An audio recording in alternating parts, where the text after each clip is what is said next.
আজকের গল্প ভয়ানক একটি বৃষ্টির রাত। হোসেনপুর নামের একটি গ্রাম। রাত 9:33। পাড়ার মন্টুদা তার নিজস্ব মিষ্টির দোকান বন্ধ করে গ্রামের মাটির রাস্তা দিয়ে হেঁটে ফিরছিল। মাটির রাস্তার দুপাশে শুধুই বাঁশঝাড় আর অন্যান্য গাছের সমাহার। তার মাঝ দিয়েই বিস্তীর্ণ হয়ে আছে এই মাটির রাস্তা। মন্টুদা বগলে একটি কালো রঙের ছাতা নিয়ে হাঁটছে। এখনো 2 থেকে 3 কিলোমিটার হাঁটলে সে তার বাড়ি পৌঁছাবে। মন্টুদা কিপটা ছিল প্রচুর। সে সাইকেল চালাতেন না, পাছে তার সাইকেল খারাপ হয়ে যাবে তাই। একই বর্ষার রাত। তারপর চারিদিক ছিল জনমানবহীন, আর ঝিঝি পোকাতে আওয়াজ শোনা যাচ্ছিল। তার মাঝেই মন্টুদা হেঁটে যাচ্ছিল। সে রাস্তা দিয়ে রাত 7টার পর কেউ যাওয়া আসা করে না, কারণ সেখানে ছিল নামকরা নিমতলা শ্মশান। মন্টুদার কোনো কিছুতেই ভয় লাগতো না। সে দিব্যি পান চিবোতে চিবোতে হেঁটে যাচ্ছিল। হঠাৎ প্রবল বেগে বৃষ্টি নামলো। মন্টুদা ছাতাটা খুলে আপন মনে হাঁটতে লাগলো। খুব জোরে বৃষ্টি হচ্ছে, সাথে মেঘ ডাকছে ও প্রবল জোরে বাতাস বইছে। হঠাৎ মন্টুদার কেমন যেন মনে হলো তার পেছনে কেউ যেন হেঁটে আসছে। সে পেছনে ঘুরে তাকাতেই দেখলো একজন লাল পেরে সাদা শাড়ি পরা মহিলা তার দিকে এগিয়ে আসছে। মন্টুদাও হাঁটছে।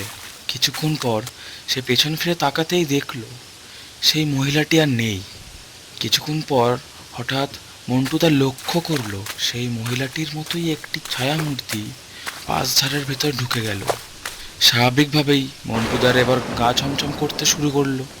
এরপর মন্টুদা যা দেখলো তার বলার মতো নয়।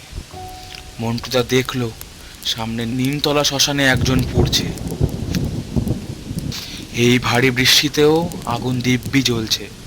মন্টুদা একটু ভালো করে দেখলো যে মহিলাটি তার পেছনে হেঁটে আসছিল সেই মহিলাটি সামনে দাঁড়িয়ে আছে। এই দৃশ্য দেখে মন্টুদা কিছুটা ভয় পেয়ে দ্রুত গতিতে সেই জায়গা পরিত্যাগ করলো। কিন্তু তা সত্ত্বেও একটা বিটকেল পচা দুর্গন্ধ তার নাকের সামনে ভাসছিল। হঠাৎ একটি কান্নার আওয়াজ। মন্টুদা পেছন ফিরে তাকাতেই যা দেখলো তার বলার ভাষা রাখে না। প্রথমত মন্টুদা বুঝতে পারলো সেই মেয়েটাই এতক্ষণ ধরে কাঠ খুঁজছিল যাতে সে মৃত ব্যক্তিটিকে পোড়াতে পারে। এইসব দৃশ্য দেখে মন্টুদার মাথাটা ঝিমঝিম করতে লাগলো। এরপর মন্টুদা পিছন ফিরে দেখলো এতক্ষণ ধরে যে মহিলাটি কাঠ খোঁচাখুচি করছিল সেই মহিলাটি নিজেই সেই মৃত ব্যক্তিটির সাথে পুড়ছিল। সেই মহিলাটিও পুড়ছিল তার কারণ যাতে সেই মৃত ব্যক্তিটিও তার সাথে তাড়াতাড়ি পুড়ে যায়। আর তার সাথে ওই মহিলাটি বারবার আকাশের দিকে তাকাচ্ছিল। বৃষ্টির জন্য চাঁদ দেখা যাচ্ছিল না। কিছুক্ষণ পর বৃষ্টি থেমে গেল। এরপর মহিলাটি আরও তাড়াতাড়ি করতে লাগলো যাতে সেই মৃত ব্যক্তিটি আরও তাড়াতাড়ি পুড়ে যায়। এরপর চাঁদের আলো যখন পুরোপুরিভাবে পুড়তে থাকা মৃত ব্যক্তিটির ওপর পড়ল, তখনই আশ্চর্যভাবে মহিলাটির গা হাত পা গলতে শুরু করলো। এসব দেখে মন্টুদা আর সামলাতে না পেরে হঠাৎ করে মাটির উপর আছড়ে পড়ল। পরের দিন সকালে কিছু গ্রামবাসী সেই রাস্তা দিয়ে হেঁটে যাওয়ার সময় দেখলো মন্টুদার অর্ধমৃত দেহটি পড়ে আছে রাস্তার ধারে।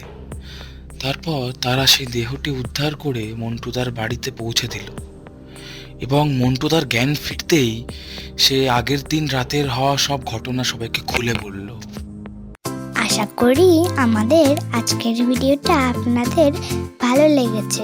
এরকম নতুন নতুন রোমাঞ্চকর ভিডিও পেতে আমাদের চ্যানেলটিকে সাবস্ক্রাইব করে দেবেন আর লাইক, কমেন্ট, শেয়ার করতে ভুলবেন না কিন্তু।